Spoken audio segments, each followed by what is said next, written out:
Hi guys, sorry I do sound a little bit bunged up, but this is my introduction to my project pan for 2024. So I decided to do something completely different this year. I usually pan products that are old or I'm not completely in love with, and just to try to get rid of them. But then I never really touch the things I really like or I really want to touch. So I decided I'll actually do a project pan on products. I just want to see how it works when they pan because they're sometimes I'm too precious about them because they just look beautiful. So for me, I had the idea to do a flower nose project pan this year. So I do own a lot of products from Flower Nose, not everything. So I can't do a full face. I miss some base products because I don't have a foundation from them, for example. But I just pulled out a lot of Flower Nose products, went through them. I might do a whole collection video soon. They also just brought out a new collection, which I did order. They're bringing back like the Angel series. So I thought it's a good timing and just to see how it goes. And I just want to see how these products wear off. And I have so many of them. I just want to use them. So that's what I'm doing this year. Let's start with actually one of the only not well, there will be a few products not Flower Nose foundation. I chose this one. It's a fairly new one, but I chose it because it's winter time, and this is one of the palest foundations I have. I used it twice. I don't know if I like it yet. It's from She Glam and it's the shade Fair, and it's like a foundation balm. It's meant to be a full coverage foundation balm. I think you can make it full coverage, but you really have to pile it on then. You can shear it out though by using just a little bit. I used it with a brush so far. I think if you use a sponge, it's definitely full coverage, but it's really heavy if you use it like that. So I will use it with a brush to make it a bit less heavy, and it's just a really good shade match for me at the moment, and that's why I decided to use that one. As a primer, I will start this year with the Estee Lauder Futurist Aqua Brilliance Primer. This is quite a small size. It's only 15 ml.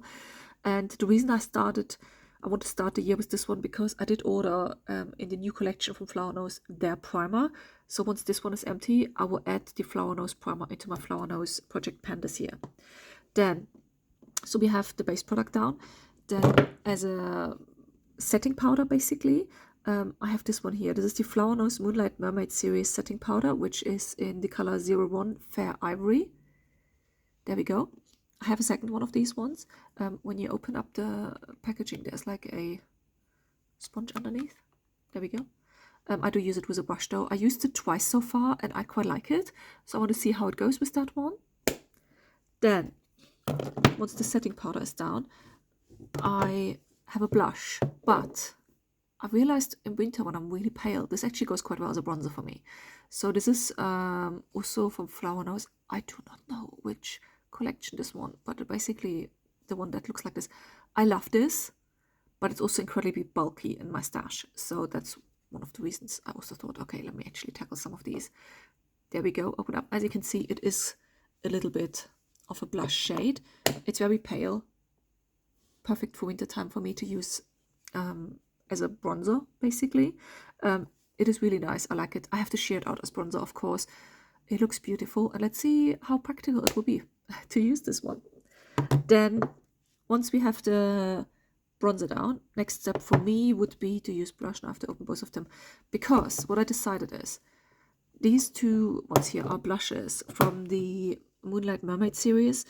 This one is Siren Melody 05 and this one is 02 Moonlight Dawn. So the Siren Melody I want to use as a blush. It's beautiful. It's like a, as you can see, like a gradient blush. The packaging is just so beautiful. And it's a very pale blush. Again, good for winter time now, but as you can see, it is quite pale. And then this blush here, the 02 one, the Moonlight Dream one, is so pale, I actually want to use it as a highlighter. I don't know how much I will like it yet. I used it twice so far, and because of the blue tone in it, it is quite highlighty to me, but it's a matte highlight. I do prefer usually a bit of a shimmery highlight, or not shimmery, not glittery, but I do like a little bit of a, yeah, bit more shiny. But there we go. So this will be my highlighter, and this will be my blush. Then, after they are done, we then go into eyeshadows, and I decided to go with this one, the Pink Swan. I really, really like this palette, and that's why I really want to use it. And that's why I will put it, I know it sounds weird to put in my project pan, but I want to use it, because sometimes I really like products, and then I'm too precious about them, and then half a year later, I don't like them as much anymore, so I feel like I should use it.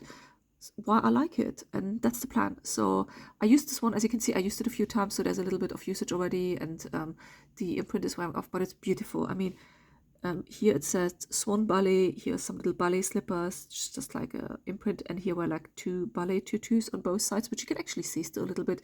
It's just beautiful. Let me actually switch. These outer shades remind me a little bit of the special shades from Pat McGrath. Super, super pretty. Actually, I need to swatch it here. 1, 2, 3, 4. There we go. Absolutely beautiful.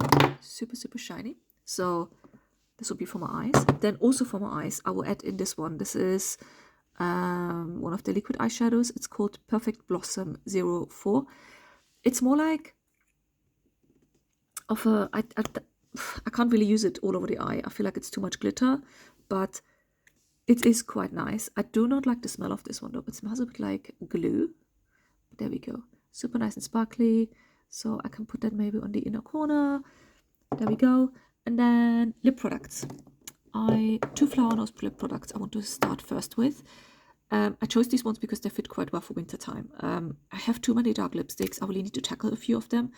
This one is from the, I think this was Circus collection, and it's number C06. It's quite a, for me at least, a dark one, like a brownish nudie color, a bit of rose in there. And then this one from the Moonlight Mermaid collection. This is the shade GE07. I don't know the name of that shade, I'm sorry. Nice, looks beautiful. And it's a bit of a lighter one compared to the other one, but very similar, as you can see. I thought there would be quite good winter shades to complement each other.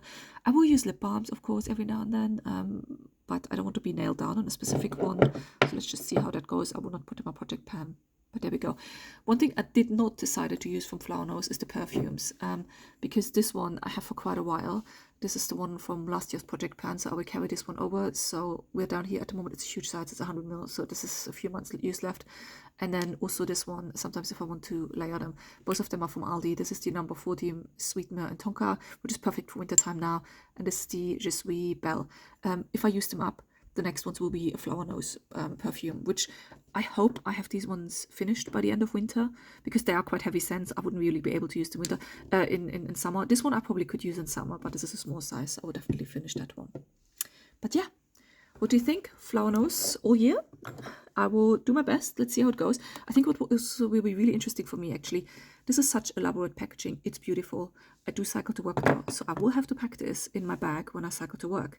And it will be quite interesting to see, like, if packaging is getting damaged, how quickly it will get damaged, and just overall how quickly this is, for example, wearing down. I mean, they have beautiful imprints. I used them a couple of times, but only very sparingly. I might have used them 1 or twice. Same with the eyeshadow palette and the powder and everything else. So it'll be really interesting to see actually how this makeup holds up, and how the packaging also holds up, and how it looks when it's actually really used. And overall, I'm really excited to do something completely different this year. Let me know in the comments what you think, and I'll see you next time. Bye!